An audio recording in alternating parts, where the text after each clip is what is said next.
Okay, so this is the share for today. I'm going to talk about a very interesting topic today. When you learn the Torah, and you read the Torah, the Chumash, what exactly are you reading? Well, you think you're reading stories, right? You're reading the story of Adam. You're reading the story of Noah, the Mabul. You're reading all the stories of Avram, Yitzchak, and Yaakov, and Yosef. And then you finally go to Moshe and Aaron. You're talking about what Yetzias Mitzrayim, going out of Egypt, and so on. So you're talking about the story of the Jews in the desert, in the Sinai desert, as they traverse the desert. So you're talking about the whole history of the world from the beginning, from Adam Rishon, all the way to the end, where the Jews finally rise and the Jews are coming to the land of Israel. So therefore, the Torah is a series of stories, one after another. And all the commentaries on the Torah are what? They fundamentally tell you what the details of the story are. In other words, they tell you what really happened. So they tell you who said what and what happened to this person and to the decent people. So it's a continuous series of stories or events.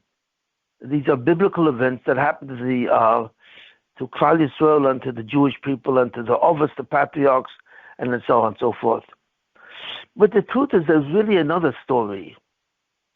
The real truth of the Torah is not so much in the stories themselves. What do I mean? It's really in the program that God is putting up to achieve his goals. In other words, the whole story from Adam Rishon and all the stories of the patriarchs and the Jewish people when they left Egypt and so on, and when they went through the desert, is more than a story. It's a kind of a program. You see it. And what God is trying to do is trying to accomplish something in that program. So really, there's a whole other thing that needs commentaries. In other words, even if you understand all the stories, what exactly is the program that God is using in human history? What is God trying to accomplish, number one? You know what I mean? And how is he accomplishing it? In other words, we try and understand what the sequence of stories are and what the reason for each story. It's somewhere in the middle of Bereshit. God goes to Avram Avinu, goes to Abraham, and he tells him about the Brit Bein Avosam, which is a covenant that he makes with Avram Avinu. What was this covenant about? The story of Yitzchak and Yaakov, the story of the 12 tribes, and the story of Yosef. What was this story about? We understand the event, but really, what is going on? What is the purpose of each story? And what is the connection of each story to its predecessor and to its sequel? So we want to get a continuous flow of some kind of program, some kind of situation where God is going from one aspect, one story to another, and he's progressing in some way. Can we understand not the exact stories themselves, the events themselves? It's one thing to understand the events. It's another thing to understand what's behind what's called the panemius of the events. What exactly is God doing in every story in the Chumash? And not only that, what is he doing throughout human history? Do we have any kind of understanding like that? So what I say, of course, is that there is a program, there is a story, there's a sequence of every story in the Torah. Can we understand it? So I'm going to try and explain today, at the outset, what exactly is the internal process that's taking place. You know what I mean? On a spiritual level, in terms of all the stories in the Torah, and I'll try and finish whatever I can today. So you're talking about the meta story. Oh, the meta story, that which is beyond the story. It's the story of the story, if I may put it in a certain way. And how do we look at that? And the truth of the matter is, the only possible commentary on that story is really the Ari, because the Ari talks about some of these stories, and he talks about the stories in Kabbalah, In other words, what was God trying to do, and what exactly was he accomplishing? What was the goal of all the stories put together? And the Ari does describe some of this in terms of the Kabbalah. But I don't know, maybe somewhat the Ramban talks a little about this. But I don't think anyone really gets a clear idea of what I call the story of the story, or the inner story. So I'm going to try and create a frame of reference in which we can jump from the inner story to the outer story, from the panemius of the program to the events that they represent. Now, first of all, we've been talking a lot about fundamentally what God is doing. And to summarize it, we're saying something very specific. God, in creating the world and developing the whole existence, is really doing something. What is the object of the whole story? What is the goal of creation, the goal of all of it? It's that God, as he is trying to create another being called the Zulosoi. And what's important about the Zulosoi is this is not a usual person. First of all, we say that God, as he is, Atzmusoi, really is trying to create what's called a subject. The Zulosoi, or the recipient of Olam Haba, is called a subject. And from that subject, God creates objects, all reality. Everything in reality, galaxies, stars, planets, plants, animals, inanimate matter, all of that are called objects. The human being alone, and totally alone, is called a subject. And we gave a definition to this subject as the following. All these objects have no actual self-awareness. Even though animals look like they have a certain amount of self-awareness, but they truly don't have a self that participates in a process called awareness. Their self-awareness is really part of a reality.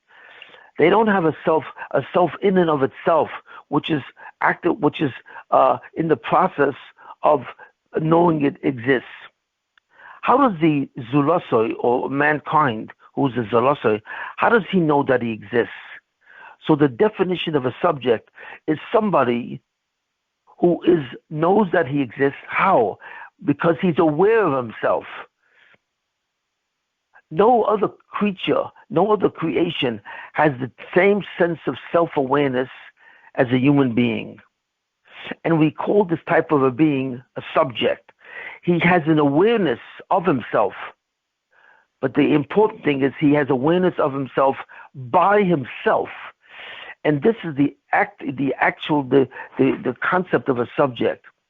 Because an awareness, and that awareness produces a sense of existence. A person does not really exist. He's simply aware of his existence alone. That awareness that he exists is the actual process of existence itself. So existence is not a process which belongs to the subject. It is the subject in a sense because he's aware of himself by himself. And therefore, since he has what's called a self or an itself, the most important term in this phrase is by itself. He is aware of himself by himself.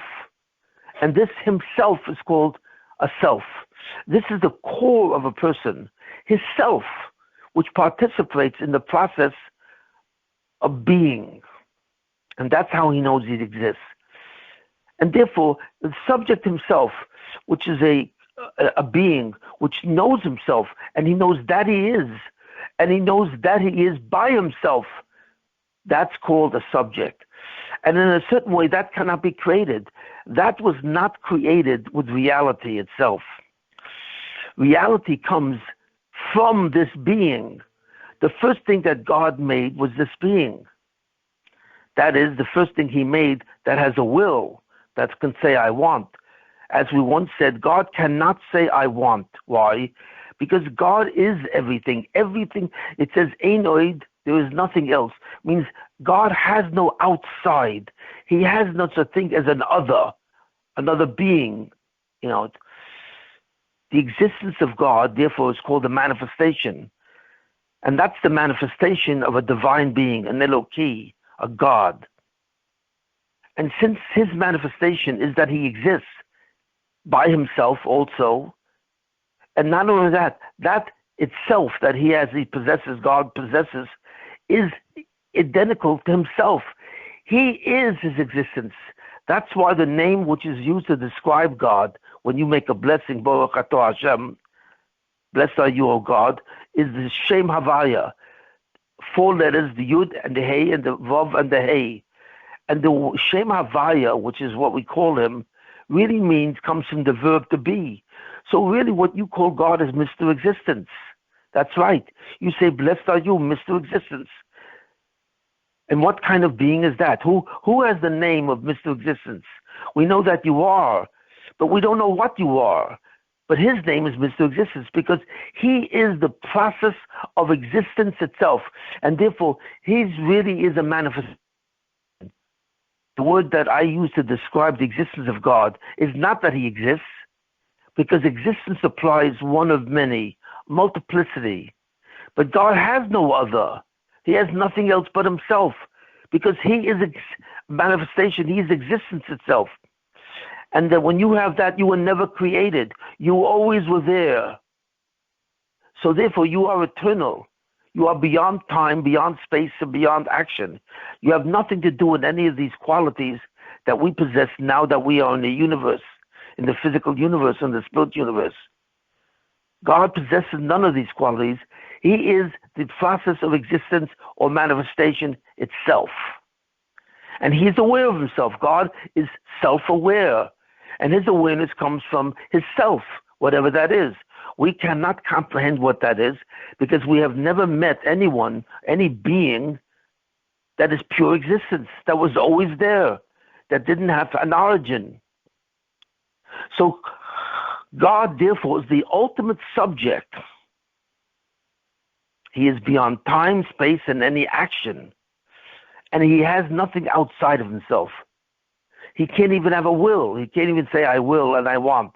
So what God did was he created he formed the Ein Sof, which is called the God without boundaries. He created an Ein Sof to be a version of his will. The Ein Sof has a Ratzon, it has a will, has a desire.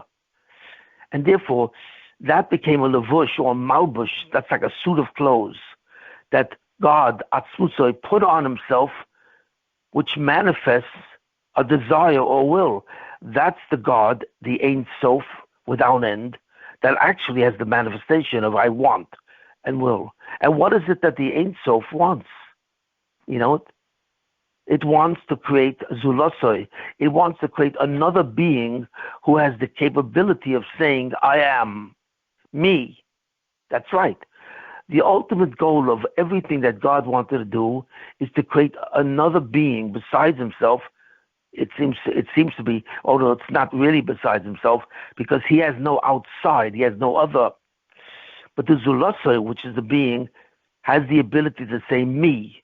And the ability to say me is the most spectacular quality of all. That you as a person can say me, myself, is absolute astonishing. And this being was not created. Creation means you make something from nothing. A human being was not created from nothing. So where does he come from? He comes from God himself. He is derived.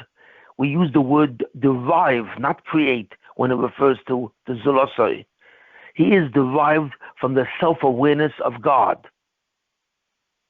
So therefore, he comes from something. What is that? God. And so this is what he is. God wants to create another being which has self-awareness. And this is mankind. And nothing else has self-awareness like a human being. Therefore, reality comes from the self-awareness of man. So fundamentally, if this is what God wanted to do, this is the central focus of God's creation, what is the whole Chumash really about? What is that story, the whole biblical story, really about? Well, when you create a subject, you have a very big problem.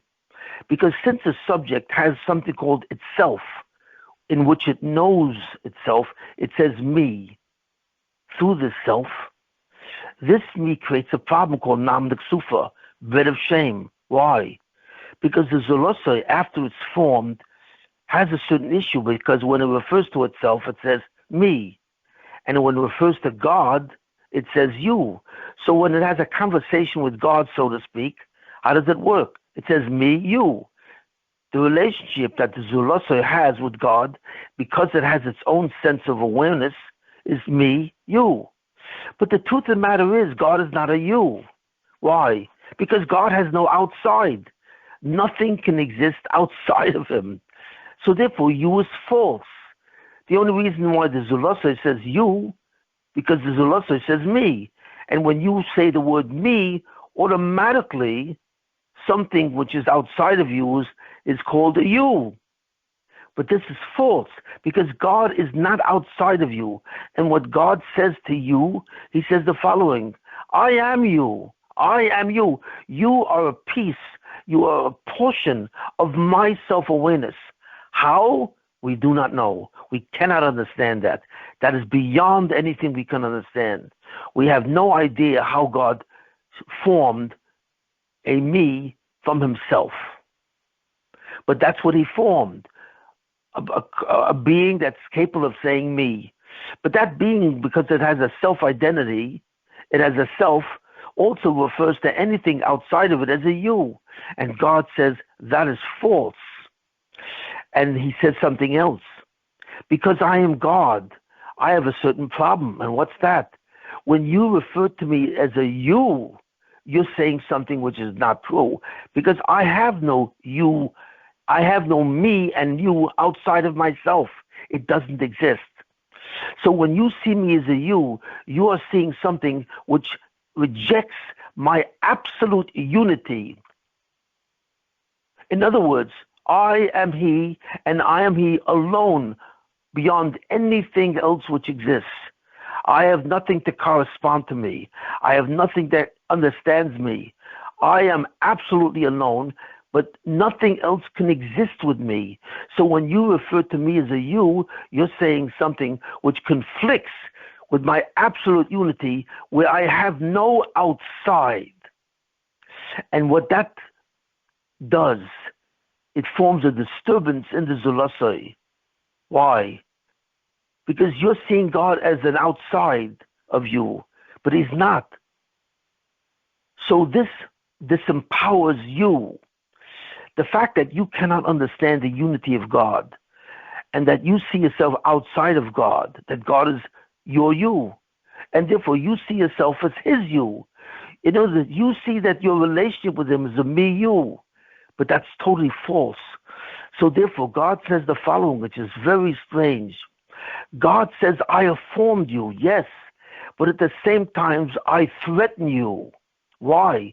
Because I cannot tolerate a being which is outside of me. And my yichud, my unity, is so absolute and so powerful, it will annihilate anything which attempts to establish me as a you. So in other words, because I am God, and even though I've created you with a self-identity which sees yourself as a me, you cannot see me as a you, because I am you. But I have given you a self-identity which makes you aware of yourself. And that self-identity sees yourself as a me. And as you see yourself as a me, it automatically sees yourself, or it sees me, God, as a you. But this is a false projection. And my absolute unity will what? Will annihilate you. That's called yichud pressure. It's called pressure. It's a pressure of annihilation, that God cannot tolerate anything which considers himself, because of his identity and his self, as outside of God. That's right. So therefore God, whenever he makes another self-awareness, will instantly have to annihilate that self-awareness. That's the nature of his existence. He's an absolute unity without any outside. And this problem is called Namsufa, that you see God as a you outside of yourself, and you see yourself as a you of God. And this is false. God says the way you have to see me is you have to see yourself and me, and you have to see me as your inner you. In other words, who am I to you? I am the inner engine of the you, that your ability to be self-aware. I am the inner part of yourself. I am your panemius. And unless you realize this, unless you come to this understanding that I am you really, I am not a you alone. I am, you see, I'm not your you, I'm your inner you. You are part of me. I will annihilate you because I am so absolute in my unity that it will annihilate any contradiction to it. And the thing is, you have to fix that. Namsufa is a major problem. It comes with your self-identity. God didn't give you Namsufa. You already had it when God made you into a self-aware being. The fact that you are self-aware with a self, and that's how you know that you exist, is a contradiction to my power, to my unity, my actus. And that actus, which I possess, will annihilate you. So therefore, you have to fix that. So fundamentally, what we're dealing with is a certain event. It's a very strange event because God created a subject, a being which knows itself by itself. There's something that seems to be almost outside of God in the fact that it knows that it is.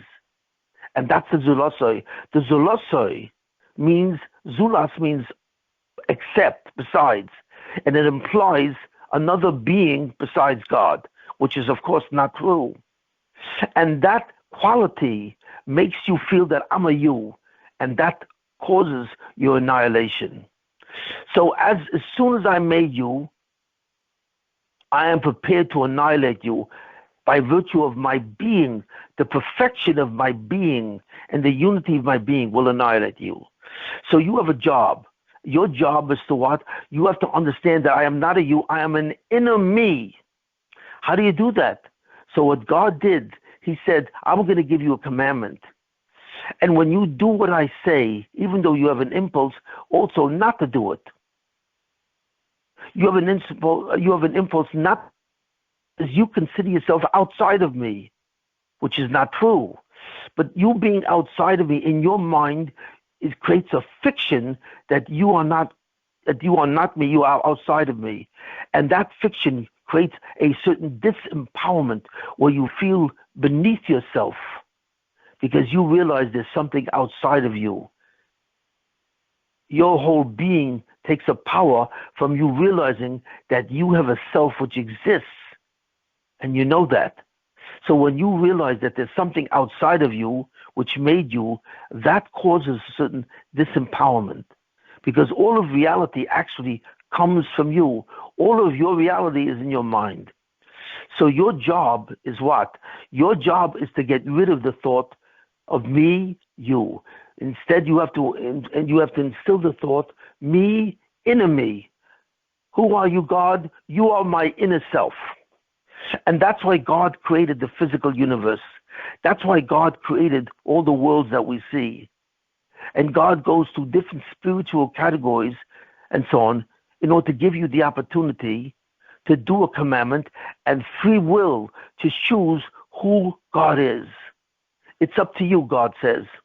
If you realize that I'm giving you a commandment and that you do that commandment because you believe that I am your inner you, I should say, your inner me, then that will turn into love. The greatest mitzvah in the Torah is that you should love God. How? Because you realize that since God formed you from his own self-awareness so that you are a subject, not an object, that is the greatest thing that God ever made. And that's all he ever made. Because reality itself comes from you. And you come from me. And you have to understand that. And by understanding that, you will love me. And therefore, the greatest mitzvah in the Torah is to love God. So the whole Torah is really the story of what? It's a story not of me making you. That's the first pasuk. In the beginning, God created heaven and earth, and He created man. That's only the first story in the book of Bereshit, in the book of Genesis, Bereshit. But the question is, what's the rest of the Torah about? You see it. So this is a very interesting problem. Why? Because what happens if you don't do what I say? I'm going to give you a commandment. I'm going to create the first man, who was Adam. And Adam was almost a spiritual being. He was slightly less than the angels himself. Adam was not like us. We think that Adam was a person who was a physical human being, and he was physical. But his physicality was so far beyond our physicality that we cannot even conceive of who Adam was in his physical state. Because the Torah says that Adam lived in Gan Eden, the Garden of Eden, which is part of the physical universe. But where is Gan Eden, the Garden of Eden? When we talk about Gan Eden, the Garden of Eden, we refer to it as a place where the souls reside. In other words, in order for us to get to Gan Eden, we have to first die. We have to suddenly leave our body in the ground and leave it. And where does the soul go? Well, he goes really up to heaven, and he's outside of the physical universe. Where is he? He is in the spirit universe. He's in what's called heaven. And that's where God put Adam. When God says he's in the Garden of Eden, it refers to a physical place. But really, as far as we're concerned, it's a spiritual place. So therefore, this is who Adam was. Adam and Eve were so high that their physicality, their physical nature, is to us spiritual. That's right. In other words, even if Adam was in front of us in his physical form, we could not see him because he's almost as pure as the angels. So what's the rest of human history?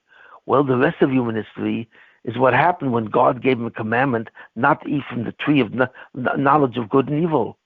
Because that was the one commandment that God gave him. And Adam rejected the commandment and defied God. So by defying God, he put himself in a category of annihilation, because you cannot defy the source of your existence. That's like pulling a plug out of the wall, out of the socket, which is attached to a lamp. As soon as the plug is taken out of the wall, the lamp suddenly disappears. The lamp loses its light. That's the thing. That's what happens when you pull out the plug. But that's the same thing that happens when you say to God, I'm not going to do what you say to me, because I believe that I am a me and you are a you. I believed that I am outside of you. And this is totally false.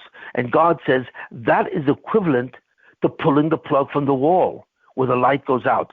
So therefore, your light, your soul, should go out. You should be annihilated.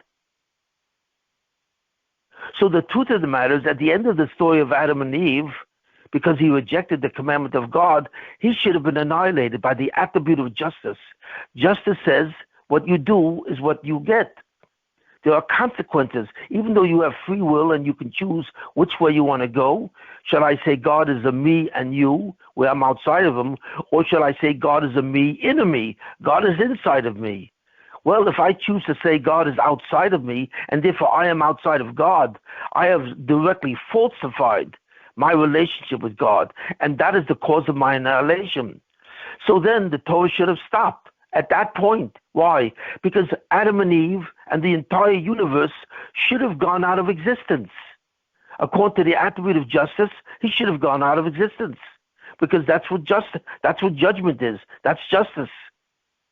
He unplugged himself from God, but yet we see he didn't go out of existence. And what does that mean? That means that God instilled the attribute of mercy. And what is mercy? Well, now we understand what really mercy is.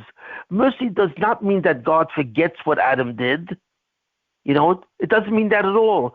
But what it means, mercy, is God suspending the consequence of his sin. Whereas his sin should have annihilated him because it goes against the yichud of the Bnei Shalom, it doesn't annihilate him. God still holds him into existence temporarily. And he said, you made a mistake.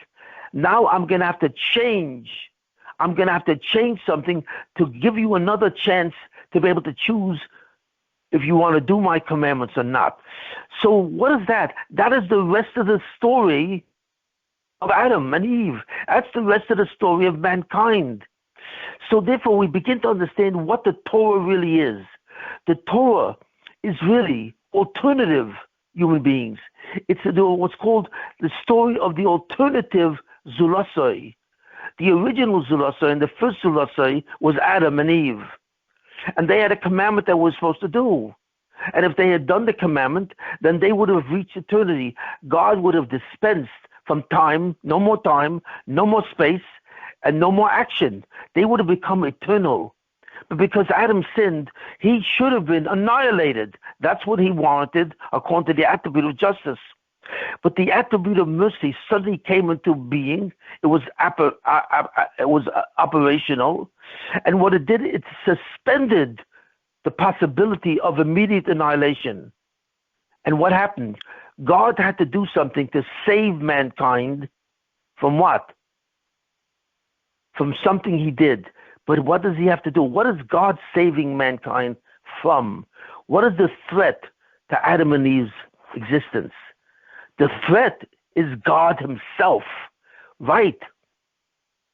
Once God made Adam and Eve, he made two humans, and she was his spouse, and so on. But having sinned, he should have gone out of existence, because the yichud pressure is an energy, a force, which will annihilate anything which competes with the oneness of God. So therefore, as God forms another being, he also threatens it. This is a weird thing. When we do something, when we produce something in reality, let's say we produce a work of art, and we disappear because we die, the work of art remains.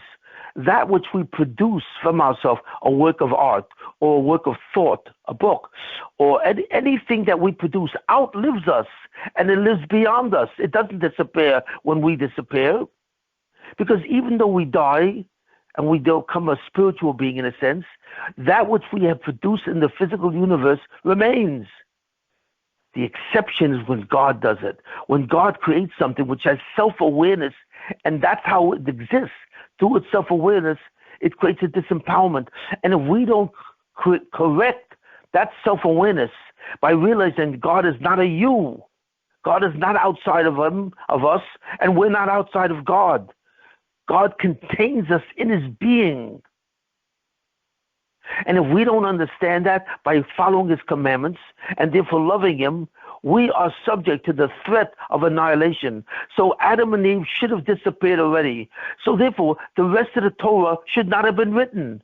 And for who you're writing it for? If Adam and Eve would have disappeared because of their sin, that's the end of humanity.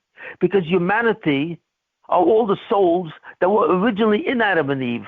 Adam and Eve were the fundamental proto-humans. The soul of Adam contained the soul of every human being that was created after him. No soul was created after Adam. None. They were originally all part of Adam himself. They were part of the original proto-soul. The soul of Adam contained every soul that was ever made after him in one fusion, in one being. So if Adam would have done the sin which he did, as he disappeared, everyone disappears with him. So fundamentally, the rest of the story of the Torah is nothing more than God recreating Adam in a certain way over and over and over again. God is creating a new mechanism where he does not suspend the Zulasai just because he sinned. He suspends that termination. And he allows Adam to exist even though he should have disappeared. But in order to allow it to exist, God has to do something. He has to create a mechanism which allows the concept of madrega. What does that mean? He has to create a new Zulasai, you see it, which now allows the possibility, what was created after Adam sinned? What? Adam had two sons, Cain and Abel. So therefore, what happened after he sinned, what was born was mankind. So what was once one Zulosoi now became a species called mankind. So existence suddenly became multiple. There were many people that now could exist at the same time together. This was not possible when Adam was first created and formed. That's right. You should know something. In the beginning, Eve was actually part of Adam. There was only one person called the duality of Adam and Eve in one body. Eve used to be a part of his body. And when God separated her, he took her out of one of his ribs. He created her, Eve, his wife, as a part of himself. So that's why a man and a woman are fundamentally two beings that were once one. And therefore that being is called a zivug. So what God did, he changed Adam and Eve even before he did a sin. And the first change that God made to the Zulosoi was that he took the zivug, or the couple of Adam and Eve, and he separated the two of them into two people. Because he thought that what God thought that would help Adam and Eve love, just like he loved God, he loved God. Why? Because just like he loved his wife, because originally they were once one person, and the love is nothing more than the impulse to reunify. So therefore, Adam would understand exactly what love is, and that's what God wanted from Adam for himself. He wanted man to love him so that he wouldn't have the problem of Namsufa and threaten his existence. So he separated Adam and Eve into two people, Adam and Eve. But even then, Adam was supposed to have children, that's right. But the children that he was supposed to have were not normal human beings. It was not mankind. Why? Because before the sin of Adam, Adam was a completely different being than we are today. And even though he was supposed to have children, these children were not really independent people. That's right. They did not truly have a self which gave them the awareness of their existence. They were really, what the Ramchal says, is that they were the extensions of Adam. And what does that mean, extensions of Adam? In a certain way, Adam, with certain quality that he possessed, had certain attributes. And that these attributes were supposed to become extensions of him, people who had these attributes and represented Adam. In a certain way, the children of Adam were never supposed to be independent people. That's right. There were supposed to be males and females, but these male and females were really considered dependent on Adam. They were extensions of him. They did not have free will. Only Adam and Eve had free will, and only Adam and Eve had the problem of relating to God as a me in a me. All the children of Adam and Eve, when he had two sons, Cain and Abel, and these two sons were not really independent. In a certain way, they were extensive, and I don't have a clear clarity on what that means, but they were not independent of him.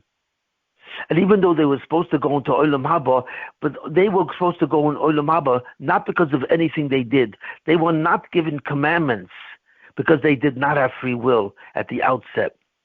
But after the sin of Adam, what happened was an amazing thing. These two sons, Cain and Abel, were really called sons or toldos, derivatives. They were derived from Adam and Eve as people besides them, but not separate from them. They did not have their own free will. And I'm not clear as to exactly what that was about. But after the sin, God did not destroy Adam and Eve. Instead, he changed them. And therefore, one of the things he changed was themselves. He changed the children that they were supposed to have, in the sense that they were supposed to be an extension, in some kind of image, an extension of Adam himself, but not a separate person. And after the sin, they became separate people. That's right. So therefore, mankind was not one person with extensions. He was now 2, 3, 4, 5 people independent of each other. And why did God do this? Because God did this because he said, never again will I put the destiny of all creation in the hands of one man, who by doing a sin really made subject the whole creation to annihilation. And from now on, the task that I put into a man, that he should love me, now has to be shared by many men. So not only was Adam and Eve now had a new obligation of loving God, by God giving him new mitzvahs, 7 new mitzvahs, so also Cain and Abel had to love God in the same way. But when God created his children to be separate entities than he and his wife, there became the possibility of mankind, that mankind was now a species. Not only that, Cain and Havel had the same problem as Adam had with God. Just like Adam sees God as a you and a me, Cain sees Abel as a me and you. Of Namsufa not only exists between man and God, that man thinks that God is a you, but between the 2 sons, between Cain and Abel, Cain and Havel. Each one saw the other one as a you and himself as a me. And that's also not true, because Cain and Havel are really part of an organism. That's right. They're not in a certain way, even though they're separate people, and they have a separate consciousness, but they are really both part of one system, an organism. Just like when a person receives a transplant, he doesn't want the transplant. He rejects a person who needs a new liver, rejects a liver given to him by a person outside of him. Why? Because it's not his liver. So a person is really an organism. Every cell in the body knows every other cell in his body. There's no such thing as a stranger. That's the concept of an organism. And a person is an organism with every cell in his body not being a stranger to every other cell, because it's a unity. So the person himself becomes a subject, and in a certain sense, he sees himself as unified. So therefore, Cain and Havel were brothers, but they're not only brothers, they were really an organism, and that's a 2 relationship between all men. Even though we see a person as outside of us and a stranger, he is not a stranger. He is really an organism, and therefore he is another organ in my body. My body is composed of myself and this other person. No person is separate from another person. So therefore there was a new concept of Namsufa. Man has to realize that he is not alone, that every other human being is considered a part of him, and that's an organism. So Cain and Abel, because they became 2 new people, now saw each other as part of themselves, but they also saw it a me you. So that mankind therefore has another problem in Namsufa, not only the way he relates to God, but the way he relates to his brother, to his fellow man. And this therefore necessitated the movement from one mitzvah, not to eat from the tree of knowledge, good and evil, but also not to do certain things to another human being, like thou shalt not murder. If another person is really part of yourself, because you are both organisms, obviously therefore he's not a stranger, and he's not an enemy, and it's totally forbidden to murder him or to steal from him and all the other mitzvahs. So the reason why God gave 7 mitzvahs, because now there was a new issue of Namsufa, not only between man and God, but there was an issue of Namsufa between man and man. Every other person is not a real you. He's a part of you. He's together with you as an organism. So these mitzvahs of behavior to another man in a certain way also replicate the issue of Namsufa.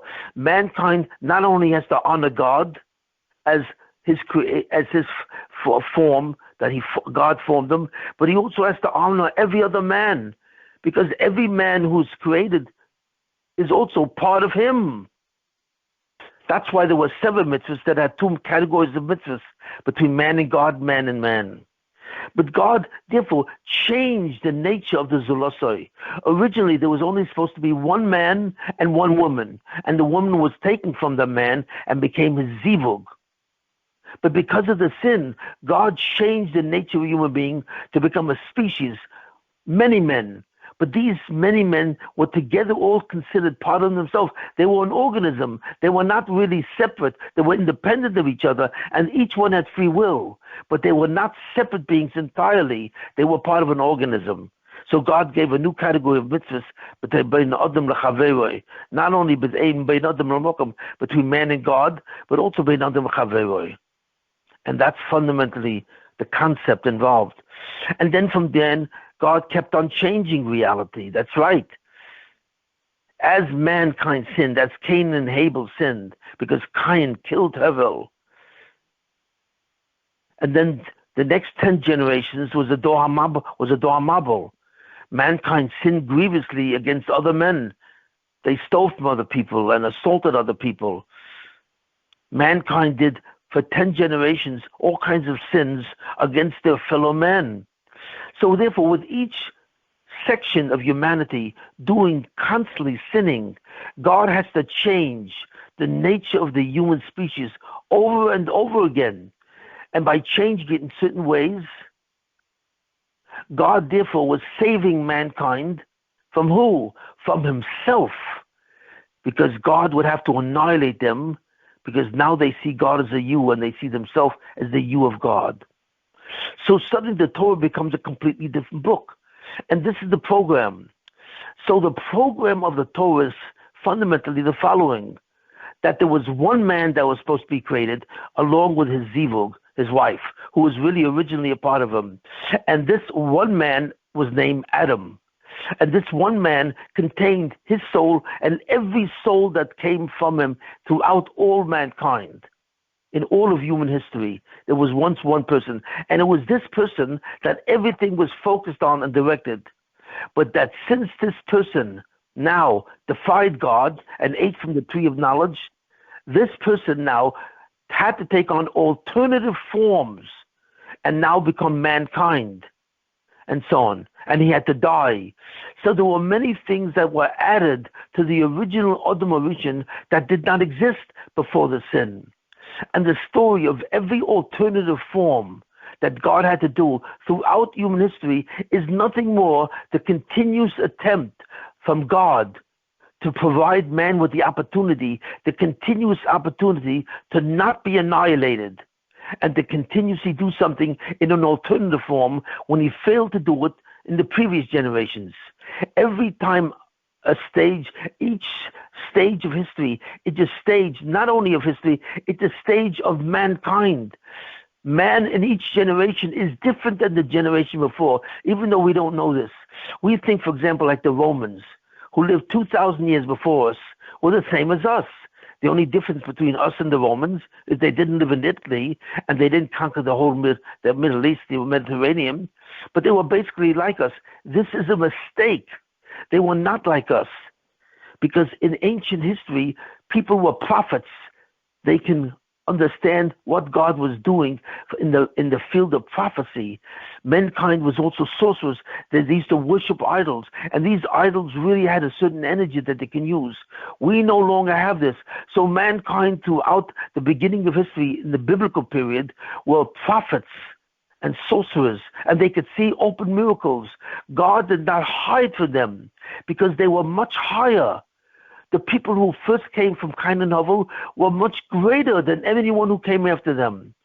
And the people who came after Cain and Abel, the 10 generations, what happened, which preceded the flood, were much higher than anyone else, even in the time after flood. The people, there were 10 generations that preceded the flood. The flood came with Noah, and Noah was considered a Mashiach, and Noah was the Mashiach of the 10 generations before him. And these 10 generations contained human beings that were much higher than all the people that were created after. Because all the souls that came after came from the souls of these 10 generations. So therefore, mankind is continuously, as he does more and more sins, ascending. That's right. He is descending in spiritual greatness. The 10 generations that existed after the sin of Adam's were much higher than any one before. And the 10 generations who after that were again much higher than anyone else. Until the Avos, Abraham, Yitzchak, and Yaakov, who were the patriarchs of Jews, and they themselves were much greater than anyone after them. So therefore we see that mankind is on a descent. He's continuously going down as he commits more and more sins. In other words, what do I mean by going down? He becomes a different Zulosoi. He becomes a different Zulosoi, a different recipient in Olam Haba. Each generation and multiple generations that pass by produces a new human being who has new spiritual powers and new physical powers. Even though we all think that these are the same human beings as us, they are totally different. In fact, the human beings that existed in the previous century were different than us, although we don't see that difference. So what really human history is, it's a continuous formation of alternative human beings. Each generation and each multiple generations producing a new species. Mankind is changing its nature in each different stage of humanity. And that's the story of the Torah, or at least the first number of generations. From the beginning of the Torah to the end, we are dealing with different stages of mankind. The Jews that entered the land of Israel after Moshe died, and the people with him who died in the desert, those people who now entered the land after them were different human beings. They looked the same in a certain way, and they were the same, but they were no longer the same. They didn't live like we lived. They lived much longer than us. Their age was much longer. Originally, mankind used to live hundreds and hundreds of years. So their lifestyle changed, their biology changed, their consciousness changed. As you run down each series of generations, the nature of man altered. Why? Because God had to change the nature of man to allow him to survive with the attribute of mercy. Survive from who? Who threatens man? God himself. The unity of God, because mankind failed by not performing the commandments and loving him. He fails to understand that God is not another you. God has no outside, and every generation which fails has to become by the attribute of mercy. God has to change it into a new stage of mankind. And that's what the Kabbalah says. That's truly what's going on. Each stage of human history is a different stage of humanity. Mankind was different than Adam. Mankind was different than the biblical stage. When mankind lost the biblical stage because there were no more prophets, mankind became a different species. And this is the real inner story of the Torah. The inner story of the Torah, not the outer story, not the story and the events, but the inner program is a program where mankind must do a certain job. He has to eliminate the concept of God being a you and understand that God is the enemy, and by doing that, he loves God, and that acquires eternity. If he fails to do that,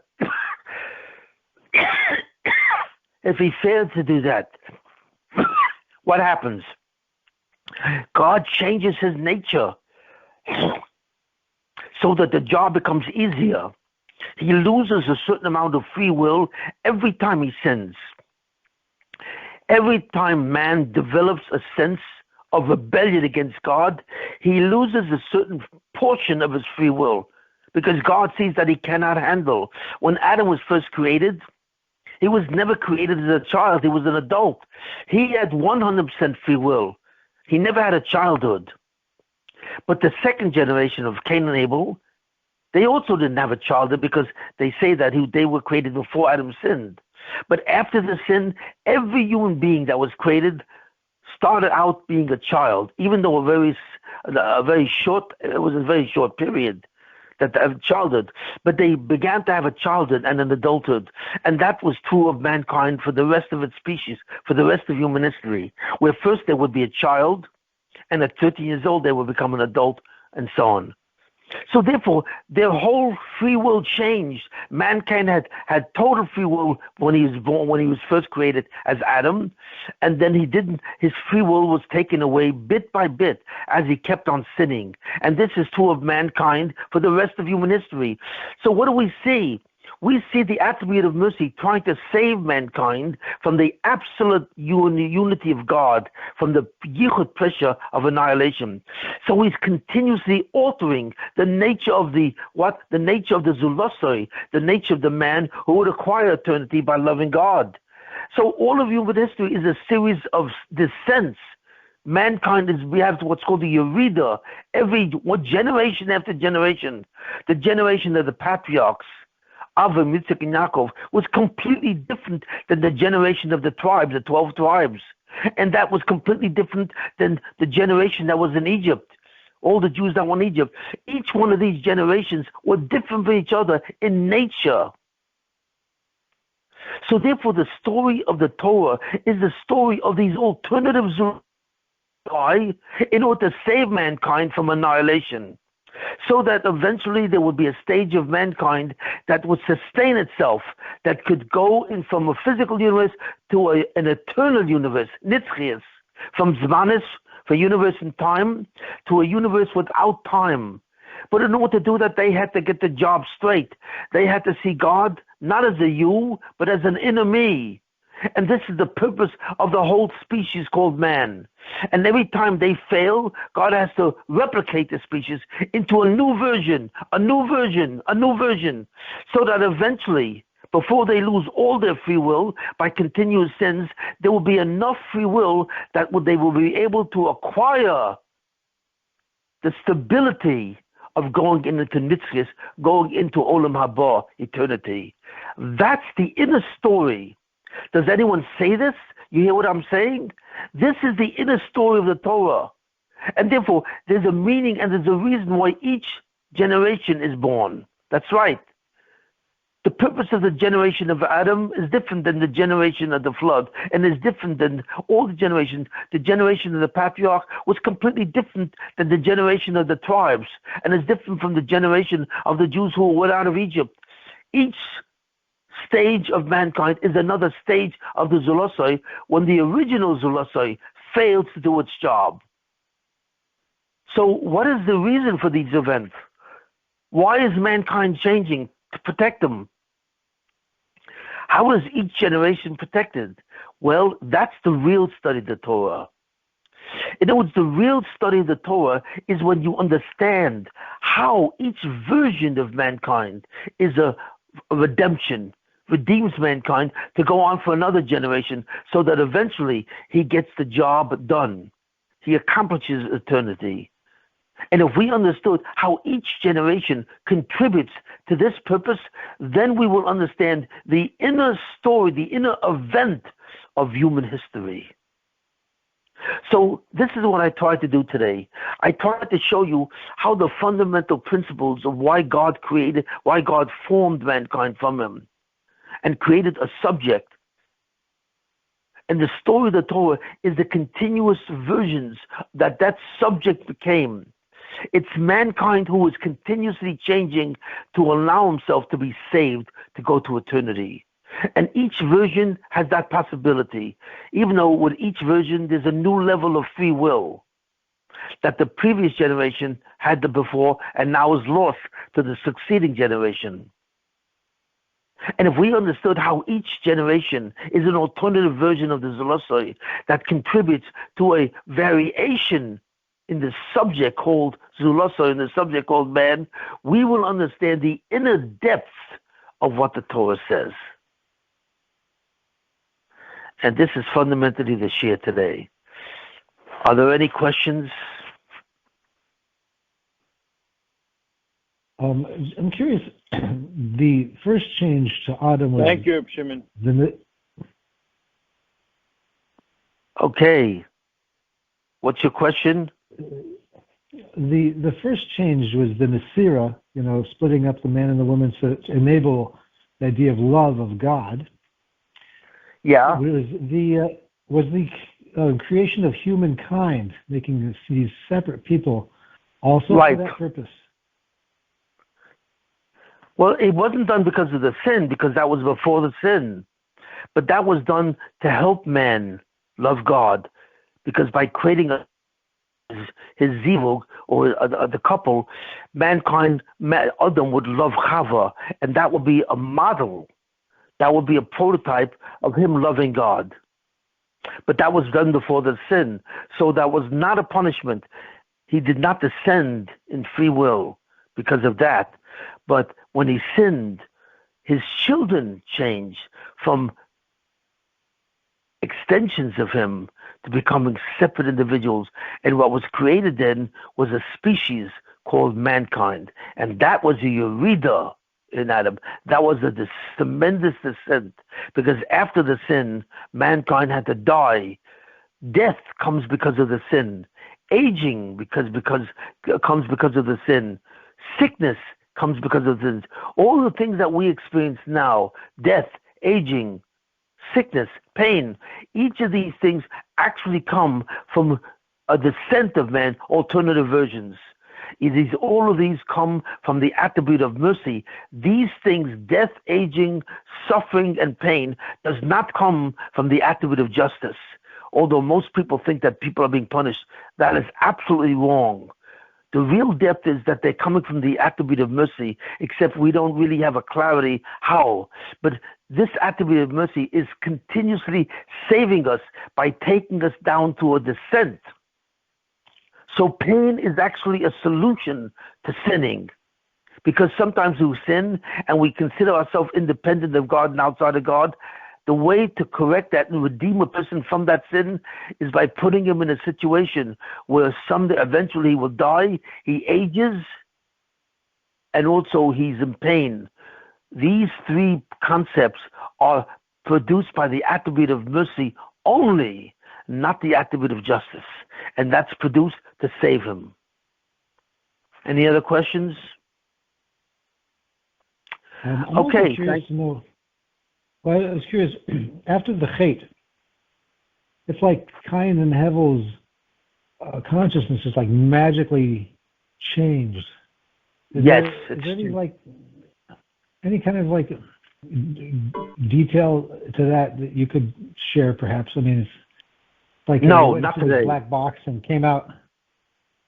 Right, but I cannot share anything more today. Okay. You should be able to understand what really went on. And not many people know this. Not many people know that human history is nothing more than the story of continuous production of alternative versions of the Zolosoi, produced by the Midat Rachmim, and that's called Madrega. God introduced the concept of Madrega, of level, so that if you can't make it with your free will on one level, a higher level, God therefore allows you to exist for another lower level. But he's continuously trying to save you until the Mashiach comes at the end. And that's when that process will stop. Okay. Thank you all for listening. Okay, take care. Thank you.